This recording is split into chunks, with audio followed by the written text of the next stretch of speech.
Saudi আরবের রিয়াদে একটি sofa কারখানায় অগ্নিকাণ্ডে ১৬ বাংলাদেশি নিহত হয়েছেন। তাদের মধ্যে ১৩ জনের বাড়ি নওগাঁয়, ৩ জন নাটোরের।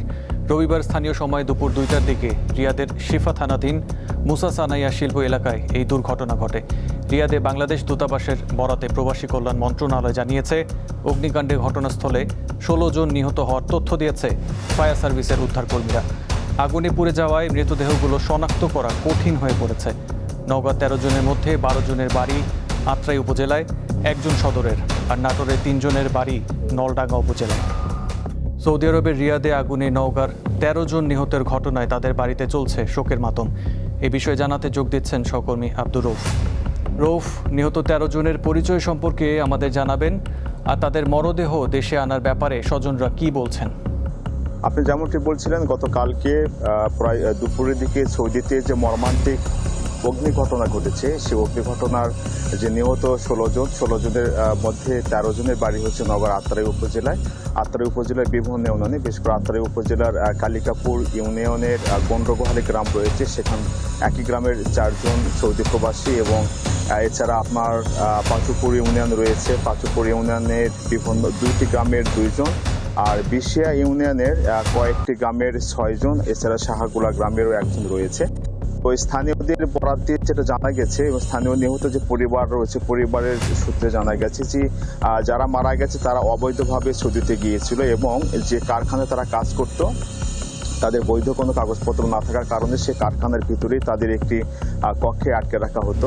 এবং অগ্নিকাণ্ডের ঘটনার যে গতকালকে যে দিন, সেদিন নাকি তারা অধিকাংশ সবাই ওই কারখানার ভিতরে যে কক্ষ ছিল, সেই কক্ষে তারা অবস্থান করছিল। আর একজন প্রবাসী সে চুল কাটার জন্য বাইরে গিয়েছিল। সে চুল কেটে এসে দেখে যে সে কারখানার মধ্যে কারখানাতে আগুন চলছে। তখনই তার যে চিৎকারের কারণে আশেপাশের লোকজন এসে দেখে যে কারখানা আগুন চলছে এবং কারখানার মধ্যে যেসব প্রবাসীরা আটকে ছিল, নওগাঁর ১৩ জন সহ অন্যরা, তারা সবাই অগ্নিদগ্ধ হয়েছে। এই বিষয়টি নিশ্চিত করেছে জেলা প্রশাসক মোহাম্মদ সাইফুল ইসলাম। এবং সাইফুল ইসলাম তিনি আরও জানিয়েছেন যে গতকালকে ঘটনা ঘটার পর থেকে আত্রাই উপজেলা প্রশাসনের পক্ষ থেকে নিহতর প্রত্যেকের পরিবারের কাছে গিয়ে উপজেলা প্রশাসন সমবেদনা জ্ঞাপন করছে এবং তাদেরকে সার্বিক সহযোগিতা করার যে প্রক্রিয়া, সেই প্রক্রিয়াটি অব্যাহত রাখা হয়েছে। এছাড়া নিহতদের মরদেহগুলো দ্রুত বাংলাদেশে আনতে নওগাঁ জেলা প্রশাসন বাংলাদেশে যে সৌদি আরবের দূতাবাস রয়েছে তাদের সঙ্গে যোগাযোগ করছে এবং মরদেহ তাড়াতাড়ি নিয়ে এসে সেসব নিহতদের পরিবারের কাছে হস্তান্তরের যে প্রক্রিয়া, সেটি চলমান রয়েছে এমনটি জানিয়েছে নওগাঁ জেলা প্রশাসক। এছাড়া এই এতগুলো ঘটনা, নিহতর ঘটনার কারণে বর্তমানে আত্রাই উপজেলার আকাশে বাতাসে যে আপনার শোকের যে ছায়া, সেটি কিন্তু বিরাজ করছে। এর আগে আপনাকে জানিয়ে রাখি যে গত কয়েক বছর আগেও আত্রাই উপজেলার ঠিক কয়েকজন ব্যক্তি একইভাবে সৌদি আরবের একটি সোফা কারখানায় কাজ করার সময় অগ্নিকাণ্ডে কিন্তু নিহত হয়েছিল। তো আত্রাই থেকে বছরের বেশ কিছু সময় ধরে, মানে কয়েক বছর পর পরে যে এই বিদেশে অগ্নিকাণ্ডের ঘটনা নিহত হচ্ছে, এটা আসলে খুবই দুঃখজনক বিষয়। বিশেষ করে যারা অবৈধভাবে যাচ্ছে তারা গিয়ে মানে চুপ করে কিংবা মনে করেন যে কোনো জিম্মাই হয়ে যেভাবে কাজ করছে, এই ঘটনাকে স্থানীয় এবং জেলা প্রশাসনের পক্ষ থেকে কিন্তু খুবই মর্মান্তিক বিষয় জানিয়েছে যে যারা বিদেশে যাক, তারা যদি বৈধভাবে গিয়ে ওখানে কাজ করে, তাহলে কিন্তু এই ধরনের দুর্ঘটনা থেকে তারা কিন্তু অনেকটা রক্ষা করার কিন্তু চেষ্টা করতে পারত। তো এই ছিল নওগাঁ থেকে আত্রাই উপজেলা থেকে নিহত হওয়া আমার কাছে সর্বশেষ তথ্য। চলতি বছরের এসএসসি ও সমমান পরীক্ষার ফল কিছুক্ষণের মধ্যে প্রকাশ করা হবে। এই উপলক্ষে শিক্ষা মন্ত্রণালয়ের সম্মেলন কক্ষে অনুষ্ঠানের আয়োজন করা হয়েছে। অনুষ্ঠানে দেশের বিভিন্ন শিক্ষা বোর্ডগুলোর চেয়ারম্যানরা শিক্ষামন্ত্রীর কাছে পরীক্ষার ফল হস্তান্তর করেছেন। পরীক্ষার্থীরা অনলাইন নিজ নিজ শিক্ষা প্রতিষ্ঠান এবং মোবাইল ফোনের SMS-এর মাধ্যমে ফল জানতে পারবে। সংশ্লিষ্ট শিক্ষা বোর্ডের ওয়েবসাইটে নিজ নিজ বোর্ডের ফল পাওয়া যাবে। এছাড়া দুটি অভিন্ন ওয়েবসাইট eduboardresult.gov.bd ও educationboardresults.gov.bd থেকেও ফল জানা যাবে। চলতি বছরের এসএসসি ও সমমানের পরীক্ষায় অংশ নিতে 18,57,344 জন শিক্ষার্থী ফর্ম পূরণ করেছেন। যুক্তরাজ্য, যুক্তরাষ্ট্র, সংযুক্ত আরব আমিরাত, কানাডা, সিঙ্গাপুর ও মালয়েশিয়া সহ 12টি দেশকে প্রধান লক্ষ্য করে পাচারের অর্থ উদ্ধারের চেষ্টা করা হচ্ছে। নো উইন নো পে নীতিতে সম্পদ পুনরুদ্ধারের এই কার্যক্রমে কোনো ব্যাংককে অগ্রিম অর্থ দিতে হবে না। বিদেশি প্রতিষ্ঠানগুলো সম্পূর্ণ নিজস্ব খরচে সম্পদ অনুসন্ধান করবে। উদ্ধার হওয়া সম্পদের একটি অংশ পারিশ্রমিক হিসেবে তাদের দিতে হবে। বিগত সরকারের আমলে দেশের ব্যাংকিং খাত থেকে পাচার হয়েছে প্রায় ২৮ লাখ কোটি টাকা, যা গত অন্তর্বর্তী সরকারের শ্বেতপত্র প্রণয়ন কমিটির প্রতিবেদনে উঠে আসে। পাচার হওয়া অর্থ ফেরাতে সে সময় টাস্কফোর্স গঠন করে কেন্দ্রীয় ব্যাংক। বাণিজ্যিক ব্যাংকগুলো এসব টাকা দেশে ফেরাতে নিয়োগ দেয় বিদেশি ৮ আইনি প্রতিষ্ঠান, যারা এখন অনুসন্ধান করছে ৪২ ব্যক্তি ও প্রতিষ্ঠানের বিদেশে থাকা সম্পদ। ২০০ কোটি টাকার অধিক যে ঋণগুলো আছে, যেগুলো খেলাপি হয়েছে এবং তার মধ্যেও বেশ কিছু পাচার হয়েছে, সেই অর্থগুলো আমরা কীভাবে আমাদের ডিপ্লোমেসির মাধ্যমে হোক বা বিভিন্ন আইনি প্রক্রিয়ার মাধ্যমে হোক দেশে ফিরিয়ে আনা যায়, তার জন্য আমরা আন্তর্জাতিক বিভিন্ন প্রতিষ্ঠান যাদের পাচারকৃত অর্থ ফিরিয়ে আনার মতো সাকসেস স্টোরি আছে তাদের সাথে চুক্তিবদ্ধ। পাচারের অর্থ ফেরানোর অগ্রগতি জানতে রোববার বাণিজ্যিক ব্যাংকগুলোর শীর্ষ নির্বাহীদের সঙ্গে বৈঠক করেছে বাংলাদেশ ব্যাংক।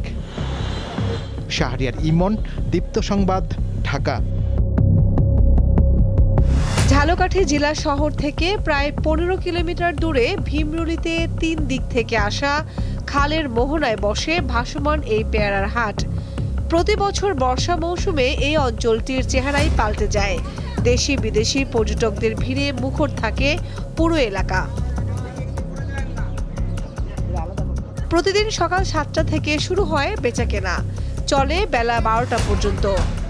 চমৎকার এই দৃশ্য দেখতে রবিবার পেয়ারার বাজারে যান বাংলাদেশে নিযুক্ত মার্কিন রাষ্ট্রদূত ব্রেন্ট টি ক্রিস্টেনসেন। নৌকায় চড়ে বাজার ঘুরে দেখার পাশাপাশি তিনি উপভোগ করেন তাজা পেয়ারার স্বাদ। এই ভাসমান বাজারে এসে আমি খুবই আনন্দিত। এটা বাংলাদেশের একটা ইউনিক সাইট, খুবই দারুণ অভিজ্ঞতা। নদীতে ভ্রমণ, পেয়ারা খাওয়া, বিক্রেতাদের সাথে কথা বলা, কিভাবে নৌকায় পেয়ারা তোলে, এগুলো আমি দেখেছি। আমি একটা গুরুত্বপূর্ণ কথা বলতে চাই। And I think that's definitely very true from what I saw today. July থেকে আগস্ট পেয়ারার ভরা মৌসুম হলেও সেপ্টেম্বর পর্যন্ত জমজমাট থাকে এই হাট। কামরুন নাহার, দীপ্ত, বার্তাকক্ষ। গত মাসের মাঝামাঝি সময়ে কাজী ফার্মসের পরিচালক পরিচয় দিয়ে চুয়াডাঙ্গার মেসার্স RS ইন্টারন্যাশনালের স্বত্বাধিকারী মানিক কুমার আগরওয়ালের সঙ্গে যোগাযোগ করে আবুল বাশার, মনিরুল ইসলাম ও খালেক সরকার নামে ৩ জন। আগরওয়ালের অভিযোগ তারা তার কাছ থেকে ৫ ট্রাক গমের ভুসি কিনেছে। পরে গাড়ি ভাড়া, সিকিউরিটি মানি ও ভ্যাটের অজুহাতে নগদ, মোবাইল ব্যাংকিং ও ব্যাংক হিসাবের মাধ্যমেও টাকা নিয়েছে। সব মিলিয়ে তিনি দিয়েছেন ৩৪ লাখ টাকা। এরপর আরও ৩০,০০০ টাকা ধার চাওয়ায় সন্দেহ হয় আগরওয়ালের। লোকগুলো আমাদেরকে ফোন করে বললো, ম্যানেজার সাহেব যে আপনার গাড়ি পড়ছে, আমরা মাল নামিনি, মায়ের কোয়ালিটি ঠিক আছে, আপনি বাকি মালগুলো লোড করে দিয়ে। ভাই বিলের সংক্রান্ত কথাবার্তা যখন হতো তখন যে ওনাদের ভিতরে কথার গরমিল ফেলাম। আমরা সেই নিয়ম মাফিক ওনারা যেভাবে বললে সেভাবে কাজ কাম করলাম। বিকালবেলা থেকে একটা ফোন ধরে ফিডব্যাকও করে। তো আমাদের কাজ ধর্মের মতন একটা বড় কোম্পানি, ওনারা তো এই কাজ করবে না। ম্যানেজার আমাদেরকে রিং করে বলছে যে দাদা কিছু মনে করেন না, আমার ওয়াইফ খুব অসুস্থ, আমার একবার ৩০,০০০ টাকা লাগবে, বিকাশে ৩০,০০০ টাকা দিতে পারবেন কিনা। তখন আমরা আমাদের সন্দেহ 100 আমরা শিওর হলাম, তো আমরা সিটের রাতে পড়ে গিয়ে। এই ঘটনায় গত ৫ আগস্ট ওই ৩ জনের বিরুদ্ধে প্রতারণার মামলা করেন ব্যবসায়ী আগরওয়াল। পরে ওই রাতেই যশোর থেকে মনিরুল ইসলামকে গ্রেপ্তার করে পুলিশ। পরে তার দেওয়া তথ্যের ভিত্তিতে খালেক সরকারকেও গ্রেপ্তার করা হয়। এই সময় তাদের কাছ থেকে 7টি মোবাইল, 2টি ল্যাপটপ, সিম, চেক বই, ভুয়া NID ও জাল বিল ভাউচার উদ্ধার করা হয়। এছাড়া উদ্ধার করা হয় 10 লাখ টাকা। এই প্রতারক চক্র তাদেরকে অনলাইন ব্যাংকিং এর মাধ্যমে টাকা পরিশোধ করবে মর্মে জানায়। যশোরের কাজী ফার্মের মূল কার্যালয়ে যোগাযোগ করলে তারা জানতে পারে যে এরা কাজী ফার্মের কেউ না এবং এরা প্রতারক চক্র। মামলার তদন্ত চলমান এবং অন্যান্য আসামি গ্রেপ্তারের চেষ্টায় আছে। পাবনার চাটমোহরে অভিযান চালিয়ে চক্রের আরেক সদস্য আবুল বাশারকে গ্রেপ্তারে অভিযান চলছে। এরই মধ্যে তার প্রতিষ্ঠান থেকে উদ্ধার করা হয়েছে ৭৭ বস্তা গমের ভুসি ও ১৮৫টি খালি বস্তা। কামরুন নাহার, দীপ্ত, বার্তাকক্ষ। নতুন প্রজন্মের নারী নেতৃত্ব, দৃঢ়তা ও ভবিষ্যতের আকাঙ্ক্ষাকে উদযাপন করতে ঢাকায় অনুষ্ঠিত হয়েছে শি লিডস টুমরো শীর্ষক অনুষ্ঠান। জাতিসংঘের আবাসিক সমন্বয়কারীর কার্যালয়, ইউএন উইমেন এবং ইউএনওপিএস বাংলাদেশ যৌথভাবে এর আয়োজন করে। রবিবার রাজধানীর মুক্তিযুদ্ধ জাদুঘরে অনুষ্ঠিত এই উদ্যোগটি জয়েন্ট এসডিজি ফান্ডের সহায়তায় বাস্তবায়িত হয়েছে। প্রকল্পের মাধ্যমে দেশের বিভিন্ন সম্প্রদায়ের 1000-এরও বেশি কিশোরী ও তরুণীকে নেতৃত্ব ও নিজ নিজ সমাজে পরিবর্তনের কারিগর হিসেবে গড়ে তোলার সুযোগ দেওয়া হয়েছে। চলতি বছরের এসএসসি ও সমমান পরীক্ষায় গড় পাশের হার শতকরা ৬২.25 জিপিএ 5 পেয়েছে 1,16,676 জন। গতবারের তুলনায় পাশের হার ও জিপিএ 5 দুটোই কমেছে। সকালে দেশের শিক্ষা বোর্ডগুলোর চেয়ারম্যানরা শিক্ষামন্ত্রীর কাছে পরীক্ষার ফল হস্তান্তর করেছেন। এবছর সাধারণ শিক্ষা বোর্ডে পাশের হার শতকরা 64.05, কারিগরিতে 58.20 আর মাদ্রাসা বোর্ডে 55.49। ঢাকা বোর্ডে পাশের হার শতকরা 71.6963, চট্টগ্রামে 59.48, দিনাজপুরে 58.05, বরিশালে 60.35, রাজশাহীতে 63.67, কুমিল্লায় 65.42, যশোরে 66.27, সিলেটে 58.33 এবং ময়মনসিংহ শিক্ষা বোর্ডে পাশের হার শতকরা 57.39। 312টি শিক্ষা প্রতিষ্ঠানের কেউ পাশ করেনি। গত বছর পাশের গড় হার ছিল শতকরা 68.45 আর জিপিএ 5 পেয়েছিল 1,39,032 জন। পরীক্ষার্থীরা অনলাইন নিজ নিজ শিক্ষা প্রতিষ্ঠান এবং মোবাইল ফোনের SMS-এর মাধ্যমে ফল জানতে পারছে। রাজধানীর ভিকারুননিসা নূন স্কুল অ্যান্ড কলেজে রয়েছেন সহকর্মী নূর আলম। তিনি যোগ দিচ্ছেন শিক্ষার্থীদের উল্লাসের খবর নিয়ে। নূর, এই বছর পাশের হার ও জিপিএ 5 কমেছে, শিক্ষার্থীদের প্রতিক্রিয়া কেমন দেখছেন?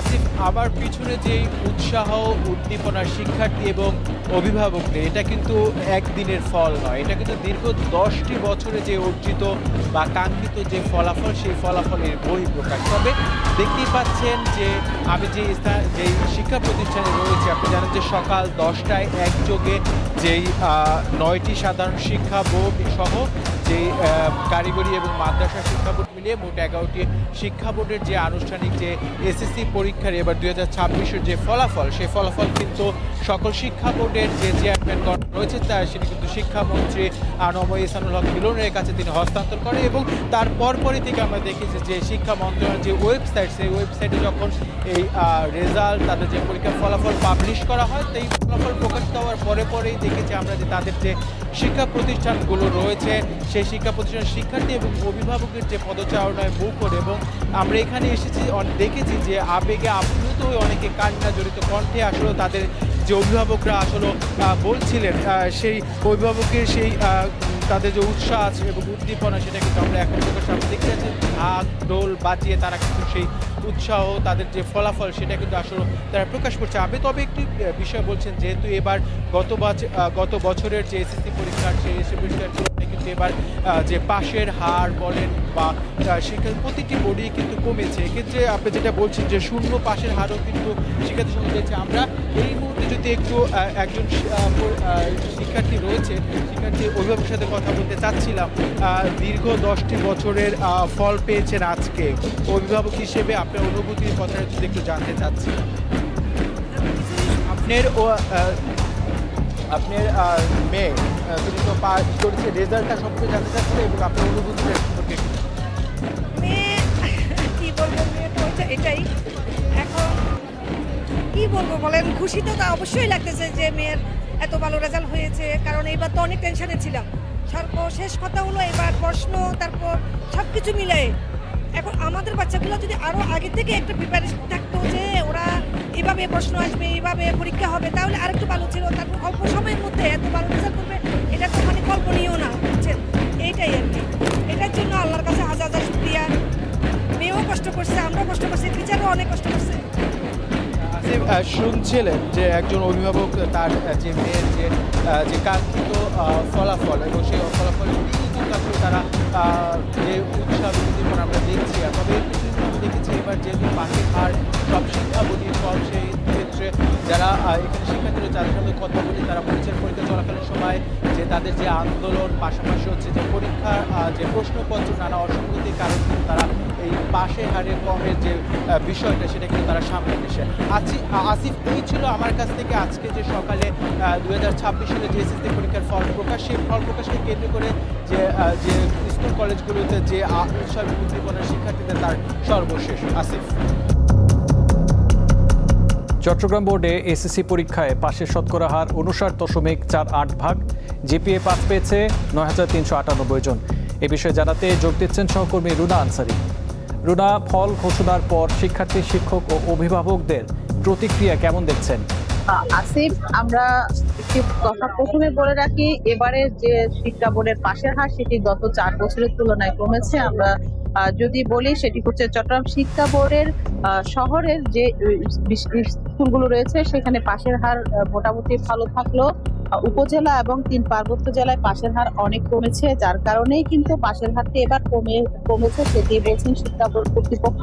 এছাড়া চট্টগ্রামের যে এবারের জিপিএ পাশের দিক দিয়েও কিন্তু এগিয়ে আছে মেয়েরা জিপিএ পেয়েছে 5,275 জন এবং ছেলেদের মধ্যে পেয়েছে 4,123 জন, যার কারণে আমরা এই মুহূর্তে যে স্কুলটিতে আছি ডক্টর খাস্তগীর বালিকা উচ্চ বিদ্যালয়, এখানে যারা ভালো ফলাফল করেছে তাদের আনন্দ উল্লাস আমরা দেখছি। কিছুক্ষণ আগে তারা স্কুলে আসা শুরু করেছে, যেহেতু 10টা ফলাফল পেয়েছে তারা। এছাড়া অন্যান্য স্কুলগুলোতেও কিন্তু যারা ভালো ফলাফল করেছে তাদের আনন্দ উল্লাস তো আছে, আর যারা খারাপ করেছে তাদের আসলে যারা অভিভাবক তারা বলছেন হয়তো শিক্ষার্থীদের যে বা পড়াশোনার যে সময় সেটি সময় তারা গুরুত্ব দিয়ে পড়েননি, যার কারণে তাদের ফলাফল খারাপ হয়েছে। এছাড়া চট্টগ্রাম শিক্ষা বোর্ডে 8টি স্কুলে কেউই পাশ করেনি এবং শতভাগ পাশ করেছে 21টি বিদ্যালয়ের শিক্ষার্থীরা।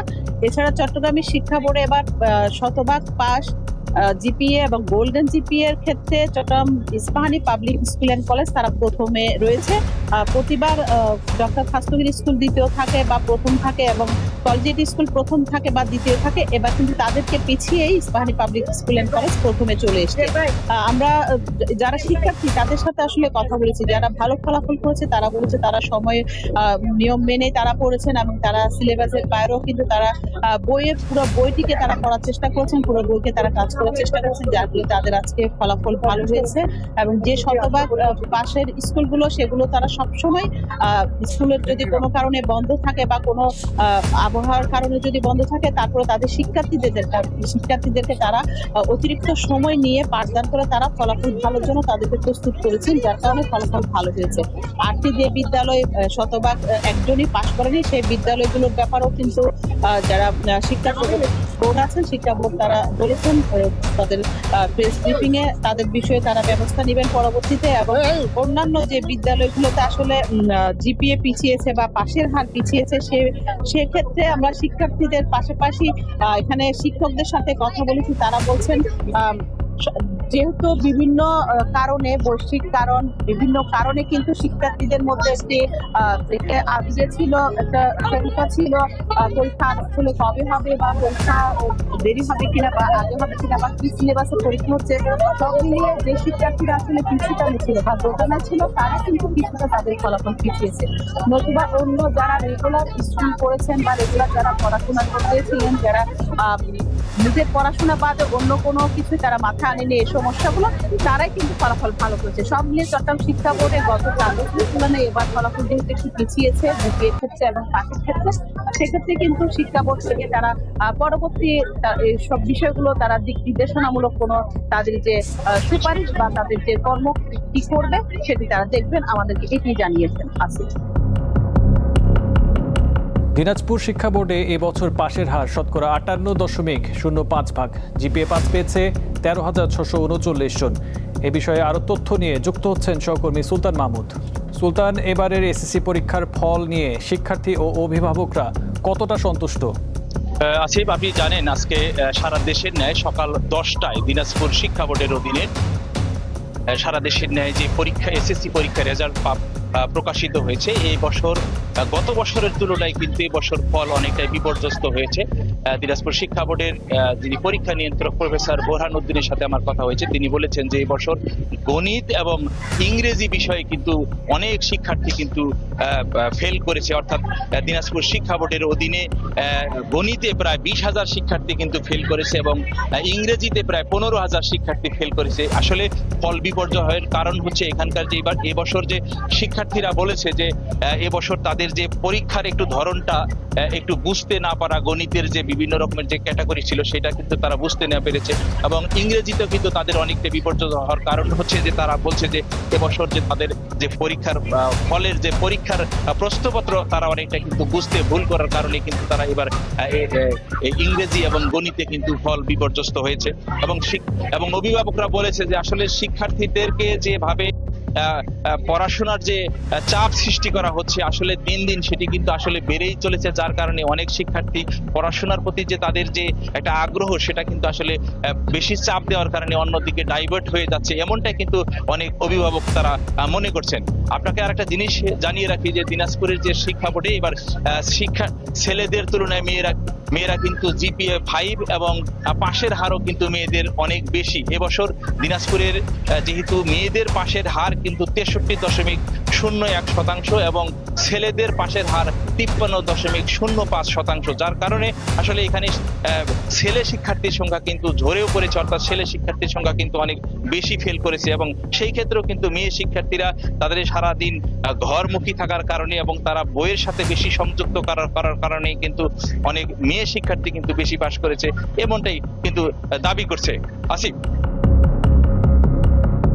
জুলাই গণ অভ্যুত্থানের সময় আন্দোলনকারীদের উপর হামলার সংবাদ প্রচার করা টেলিভিশন চ্যানেল বন্ধ করে দিতে তৎকালীন তথ্য ও সম্প্রচার প্রতিমন্ত্রী মোহাম্মদ এ আরাফাতকে বলেছিলেন আওয়ামী লীগের সাধারণ সম্পাদক নেতা ওবায়দুল কাদের।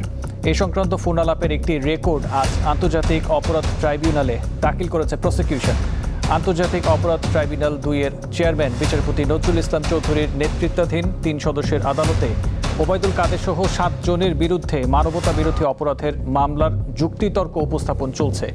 জুলাই আন্দোলনের সময় তৎকালীন আইসিটি প্রতিমন্ত্রী জুনায়েদ আহমেদ পলককে ইন্টারনেটের গতি কমিয়ে দেওয়ার নির্দেশ দিয়েছিলেন ওবায়দুল কাদের। এই সংক্রান্ত ফোন আলাপের রেকর্ড ট্রাইব্যুনালে দাখিল করেছে প্রসিকিউশন। এই যে যারা কথা শুনে না টিভি চ্যানেলের বিরুদ্ধে কঠোর ব্যবস্থা নেওয়া, এটা অফ করে দিছি গতকাল থেকে। আজকে বলে রাখছি যেগুলো শুনবে না অফ করে দিতে সাথে সাথে। আজকে যেন কোনো সংঘাতের খবর না দেয়। আজকে ওদেরকে বলছি যে আজকে যদি কোনো ক্লাসের মারামারির ভিডিও ফুটেজ বা ছবি দেখায় ওদেরকে এনিমি অফ দ্য স্টেট হিসেবে ডিক্লেয়ার করা হবে এবং সারা জীবনের জন্য বন্ধ করে দেবো। আমি এটা করে রাখছি আজকে। আর ওই যে বঙ্গবন্ধু স্যাটেলাইট গুলোকে বসে রাখছি যে আপনি কনস্ট্যান্টলি দেখবেন যে টিভি ক্লাসের ছবি দেখাবে সাথে সাথে অফ করে দেবেন। আমার কোনো পারমিশনের জন্য মেসেজ পাঠাবেন না, আপনাকে ভালো পারমিশন দিয়ে রাখলাম। আর উইদাউট মাই পারমিশনটা অন করবেন না, এই ব্যবস্থা নিয়ে রাখছি কাদের ভাই আজকে। পদ্মা, মেঘনা, যমুনার মোহনায় গড়ে উঠেছে ভৈরব শিল্পনগরী। অঞ্চলটি দেশের অন্যতম পাদুকা উৎপাদন কেন্দ্রে পরিণত হয়েছে। দীর্ঘদিন ধরে এই এলাকার মানুষ ঘরোয়া পরিবেশে তৈরি করছেন মানসম্মত জুতা ও স্যান্ডেল। সময়ের সাথে যুক্ত হয়েছে আধুনিকতার ছোঁয়া, বেড়েছে উৎপাদন। বর্তমানে এই শিল্পে প্রায় 5 লাখ মানুষের কর্মসংস্থান সৃষ্টি হয়েছে। ঢাকা বিশ্ববিদ্যালয়ে লেদার ইঞ্জিনিয়ারিংয়ে লেখাপড়া শেষে বাস্তব অভিজ্ঞতা নিতে 5 বছর ধরে জুতা তৈরির অন্যের কারখানায় কাজ করেন তরুণ উদ্যোক্তা এরশাদ আলী আকাশ। এখন ভৈরবে গড়ে তুলেছেন নিজের জুতা তৈরির কারখানা। মাত্র 5 জন শ্রমিক নিয়ে শুরু করলেও বর্তমানে 250 জন কর্মী রয়েছে তার কারখানায়। প্র্যাকটিক্যাল যদি আপনি জানেন যে আসলে এই জুতাটা কিভাবে তৈরি হয়, কতজন লোক দরকার এবং এর মার্কেটটা কোথায় আছে, কোথায় সেলস করবেন, এটা র মেটেরিয়ালস কোথায় থেকে কিনবেন, যখন এই জ্ঞানগুলো আপনি অর্জন করবেন তখন আমার মনে হয় একজন উদ্যোক্তা প্রথমে ছোট করে শুরু করে 2000 লোকের কর্মসংস্থান বা 3000 লোকের কর্মসংস্থান তৈরি করা একটা আমার স্বপ্ন। এই উদ্যোক্তার মতো আরো অনেকেই যুক্ত হয়েছেন পাদুকা শিল্পে, গড়ে তুলেছেন মানসম্মত জুতা স্যান্ডেল কারখানা। আমি আর্থিক রোজগারের ব্যবসা করি। আমাদের দোকান ছিল অনেক বড়, বড় মাল বেশি বিক্রি করতাম, বেশি দামে সস্তা পাওয়া যায়, মানে রেটে আপনার সুবিধা পাওয়া যায়। ঢাকায় দেখা যায় যে পারচেস করতে 1 দিন 2 দিন সময় নেওয়া যায়, কিন্তু ভৈরব থেকে খুবই দ্রুত সময়ের মধ্যে মাল নিয়ে আসা যায়। এখানে মাল কিনে খুব ভালো টেকসই হয়, ঢাকার সাথে তুলনা করলে ঢাকা থেকে মাল ভালো হয়। ভৈরবের পাদুকা শিল্পের যাত্রা শুরু হয় 1989 সালে। এসব কারখানায় তৈরি জুতা রপ্তানি হচ্ছে বিভিন্ন দেশে। কামরুন নাহার, দীপ্ত, বার্তা কক্ষ। প্রধানমন্ত্রী তারেক রহমানের সঙ্গে সৌজন্য সাক্ষাৎ করেছেন ঢাকায় নিযুক্ত ভারতের হাই কমিশনার দীনেশ ত্রিবেদী। সচিবালয়ে প্রধানমন্ত্রীর কার্যালয়ে এই সাক্ষাৎ হয়। বেলা 11টার কিছু আগে সচিবালয়ে পৌঁছান দীনেশ ত্রিবেদী। চলতি বছরের জুনে ঢাকায় ভারতের হাই কমিশনার হিসেবে দায়িত্ব নেয়ার পর দীনেশ ত্রিবেদী এই প্রথম বাংলাদেশের প্রধানমন্ত্রীর সঙ্গে সাক্ষাৎ পেলেন। প্রধানমন্ত্রীর সঙ্গে সৌজন্য সাক্ষাতের পূর্ব প্রস্তুতি হিসেবে রবিবার পররাষ্ট্রমন্ত্রী খলিলুর রহমানের সঙ্গে দেখা করেন দীনেশ ত্রিবেদী। চলতি বছরের এসএসসি ও সমমান পরীক্ষায় গড় পাশের হার শতকরা ৬২.25%। জিপিএ 5 পেয়েছে ১,১৬,৬৭৬ জন। গতবারের তুলনায় পাশের হার ও জিপিএ 5 দুটোই কমেছে। সকালে দেশের শিক্ষা বোর্ডগুলোর চেয়ারম্যানরা শিক্ষামন্ত্রীর কাছে পরীক্ষার ফল হস্তান্তর করেছেন। এবছর সাধারণ শিক্ষা বোর্ডে পাশের হার শতকরা ৬৪.০৫%, কারিগরিতে ৫৮.২০% আর মাদ্রাসা বোর্ডে ৫৫.৪৯%। ঢাকা বোর্ডে পাশের হার শতকরা ৭১.৬৩%, চট্টগ্রামে ৫৯.৪৮%, দিনাজপুরে ৫৮.০৫%, বরিশালে ৬০.৩৫%, রাজশাহীতে ৬৩.৬৭%, কুমিল্লায় ৬৫.৪২%, যশোরে ৬৬.২৭%, সিলেটে ৫৮.৩৩% এবং ময়মনসিংহ শিক্ষা বোর্ডে পাশের হার শতকরা ৫৭.৩৯%। ৩১২টি শিক্ষা প্রতিষ্ঠানের কেউ পাশ করেনি। গত বছর পাশের গড় হার ছিল শতকরা ৬৮.৪৫%, আর জিপিএ 5 পেয়েছিল ১,৩৯,০৩২ জন।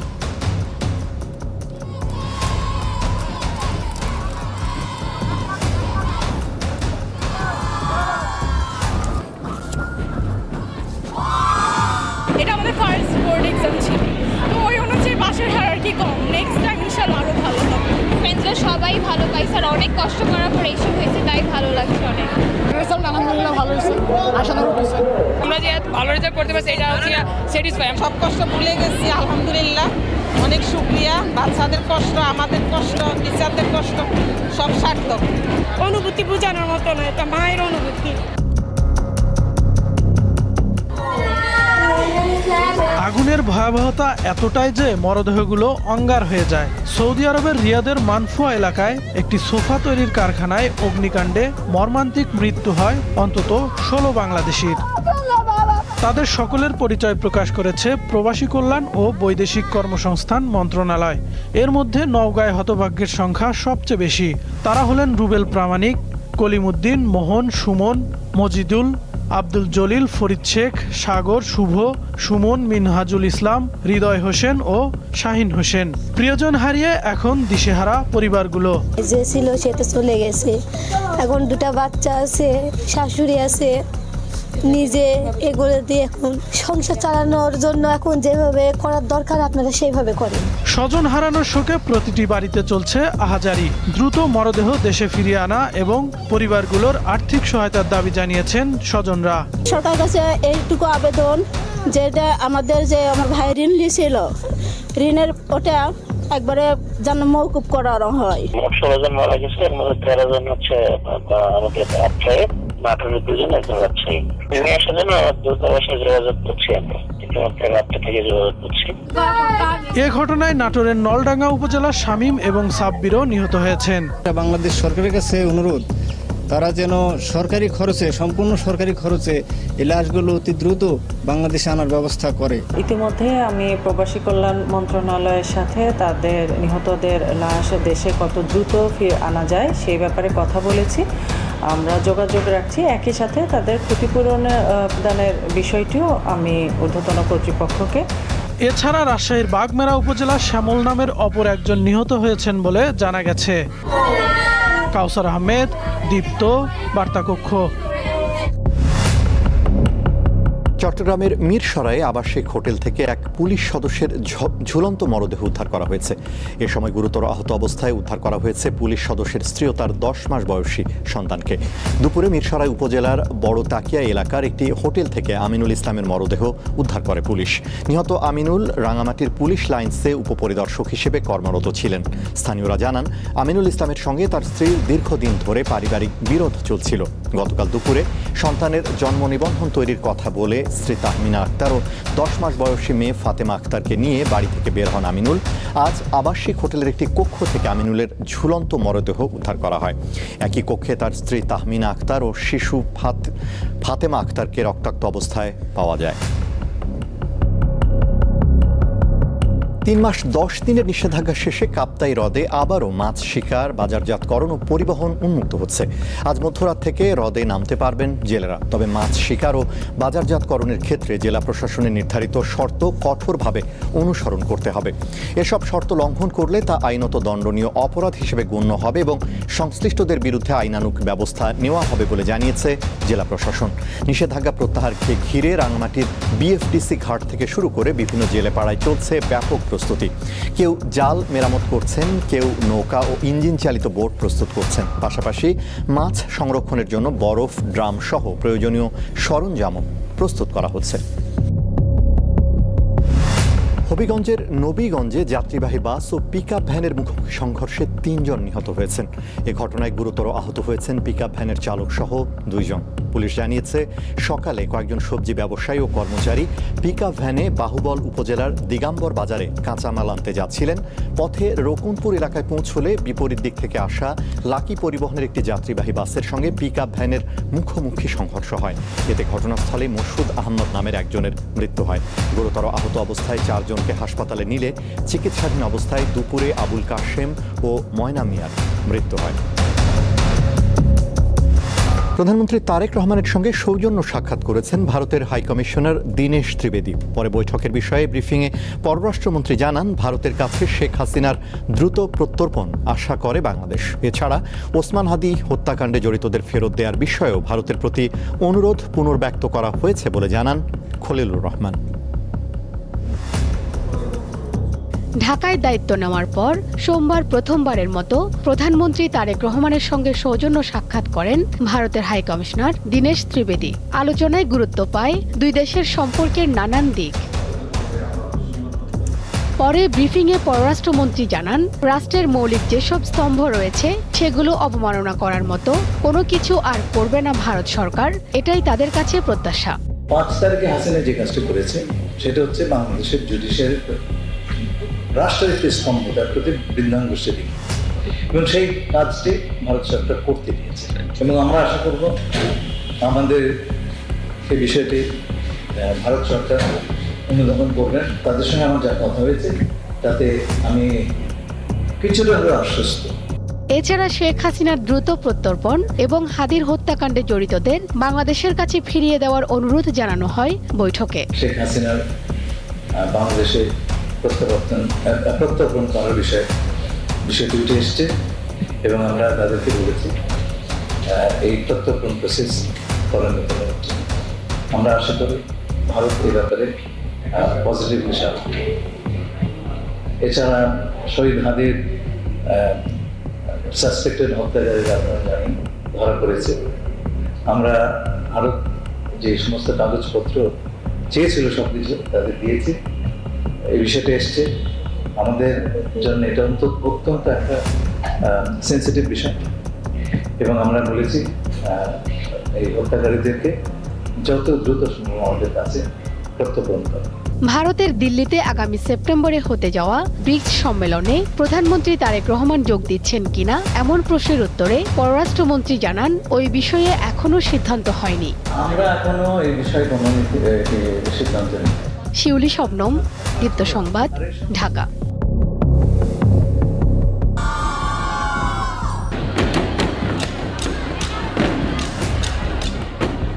ঘড়ির কাঁটায় সোমবার সকাল 10টা। রাজধানীর বিকারুন নিসা নুন স্কুল অ্যান্ড কলেজের সামনে শিক্ষার্থী আর অভিভাবকদের ভিড়। ফল প্রকাশের খবর আসতেই বদলে যায় চিত্র।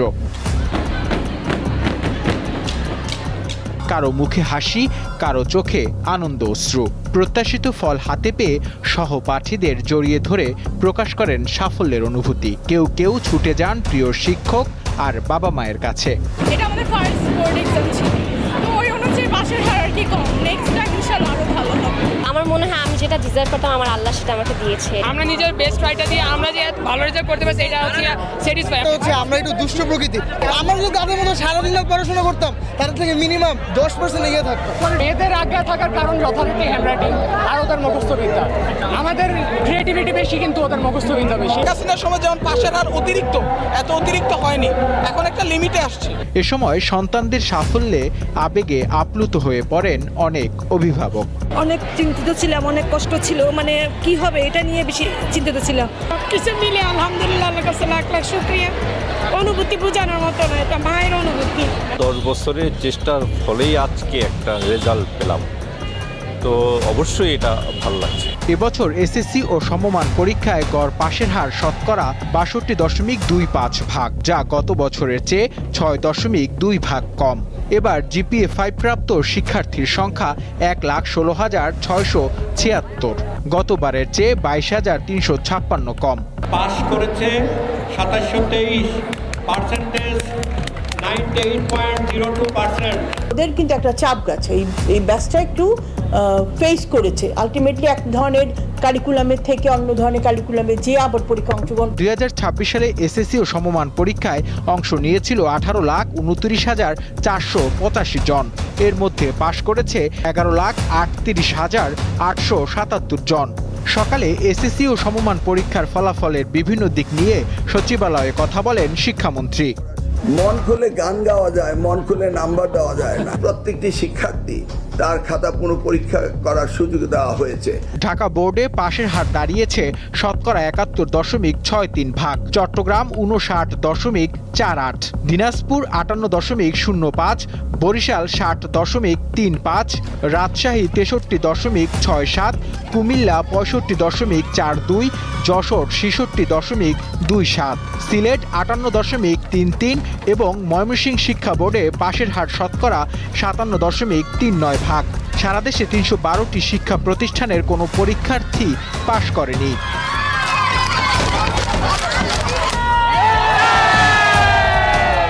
ফলাফল শুধু একটি পরীক্ষার নম্বরের হিসাব নয়, যার সাথে জড়িয়ে আছে শিক্ষার্থীদের পরিশ্রম, শিক্ষকদের নিবিড় পরিচর্যা আর অভিভাবকদের অসংখ্য ত্যাগ। আর সেই ত্যাগ, পরিশ্রম আর সব মিশিয়ে এবার উচ্চশিক্ষার পথে পা বাড়াবে কোমলমতি শিক্ষার্থীরা, আর দেশ গঠনে রাখবে গুরুত্বপূর্ণ ভূমিকা। এমনটাই প্রত্যাশা সকলের। নূর আলম, দীপ্ত সংবাদ, ঢাকা। চট্টগ্রাম শিক্ষা বোর্ডে এসএসসি পরীক্ষায় এবার পাশের হার শতকরা 59.48%, আর মোট পাশ করেছে 77,453 শিক্ষার্থী। এবার 9,398 জন শিক্ষার্থী জিপিএ 5 পেয়েছে, যা গতবার ছিল 11,843 জন। পরীক্ষার ফল পেয়ে উচ্ছ্বসিত শিক্ষার্থী ও অভিভাবকরা। গোল্ডেন এ প্লাস পেয়েছি এন্ড অনেক খুশি লাগতেছে। এই রেজাল্টের পিছনে সবচেয়ে বড় অবদান হচ্ছে আমার আম্মু আব্বুর। শিক্ষকরা আমাকে অনেক অনেক সাহায্য করেছে। ও যদি কোনো সময় খারাপও করে অসুবিধা নয়, তুমি নেক্সট টাইমে ভালো করবা। মানে এটা যে মা বাবার একটা যে কতবার একটা শক্তি বাচ্চাদের জন্য, এটা মানে আমি আমার মেয়ের ক্ষেত্রেও যেটা বুঝলাম আর কি। কুমিল্লা বোর্ডে এবার পাশের হার শতকরা 65.42%। এই বোর্ডে শীর্ষস্থান দখল করেছে ফেনী জেলা। আমার আম্মু আব্বুর অবদান অনস্বীকার্য। রেজাল্ট যখন খারাপ করি মোটিভেট করা। এখন ফিউচারে তো ইচ্ছা আছে ডক্টরের লাইনে যাওয়ার। বরিশাল শিক্ষা বোর্ডে পাশের হার শতকরা 60.35%। রাজশাহী শিক্ষা বোর্ডে এসএসসি পরীক্ষায় এবছর কমেছে পাশের হার এবং জিপিএ 5 প্রাপ্ত শিক্ষার্থীর সংখ্যা। গতবার এ বোর্ডে পাশের হার ছিল 77.63%, আর জিপিএ 5 পেয়েছিল 22,327 জন শিক্ষার্থী। আমার ওভারঅল আজকের রেজাল্টের জন্য আল্লাহর কাছে অশেষ শুকরিয়া। আমি অনেক অনেক ভালো লাগতেছে। সব থেকে বেশি অবদান হচ্ছে আমার বাবা মার অবশ্যই, কারণ তারা অবশ্যই আমার রেজাল্টটার জন্য অনেক কষ্ট করেছেন। আর স্কুলের টিচারদের তো অবশ্যই আছে, ওনারা চেষ্টা করেছেন। দিনাজপুর শিক্ষা বোর্ডে এসএসসি ও সমমান পরীক্ষায় পাশের হার শতকরা 58.05%, আর জিপিএ 5 পেয়েছে 13,639 জন শিক্ষার্থী। সকাল 10টায় আনুষ্ঠানিকভাবে এসএসসি পরীক্ষার ফল প্রকাশ করেন দিনাজপুর শিক্ষা বোর্ডের পরীক্ষা নিয়ন্ত্রক অধ্যাপক বোরহানউদ্দিন। এই বোর্ডে এবার ছেলেদের তুলনায় মেয়েদের পাশের হার বেশি। বাবা মা, শিক্ষক, গুরুজন এদের অনেক অবদান আছে। টিচাররা আমার পিছনে অনেক হার্ড ওয়ার্ক করছে। কামরুন নাহার, দীপ্ত, বার্তাকক্ষ। বর্ণাঢ্য আয়োজনের মধ্য দিয়ে নড়াইলে উদযাপিত হয়েছে বরেণ্য চিত্রশিল্পী এস.এম. সুলতানের 103তম জন্মবার্ষিকী। মহান এই শিল্পীকে স্মরণ করতে দিনব্যাপী আয়োজন করা হয় নানা কর্মসূচির। শিল্পীর সমাধিতে পুষ্পস্তবক অর্পণ করে শ্রদ্ধা নিবেদন করেন অতিথি, প্রশাসনের কর্মকর্তা, শিল্পী, সাংস্কৃতিক ব্যক্তিত্ব সহ বিভিন্ন শ্রেণী পেশার মানুষ। জন্মবার্ষিকী উপলক্ষে শিশু কিশোরদের অংশগ্রহণে আয়োজন করা হয় চিত্রাঙ্কন উৎসব। এছাড়া অনুষ্ঠিত হয় আলোচনা সভা ও সাংস্কৃতিক অনুষ্ঠান। অনুষ্ঠানের বিশেষ আয়োজনে বিশিষ্ট চিত্রশিল্পী অধ্যাপক ডক্টর আব্দুস সাত্তারকে এস.এম. সুলতান সম্মাননা পদক প্রদান করা হয়। তার হাতে সম্মাননা তুলে দেন সংস্কৃতি বিষয়ক মন্ত্রী নিতাই রায় চৌধুরী।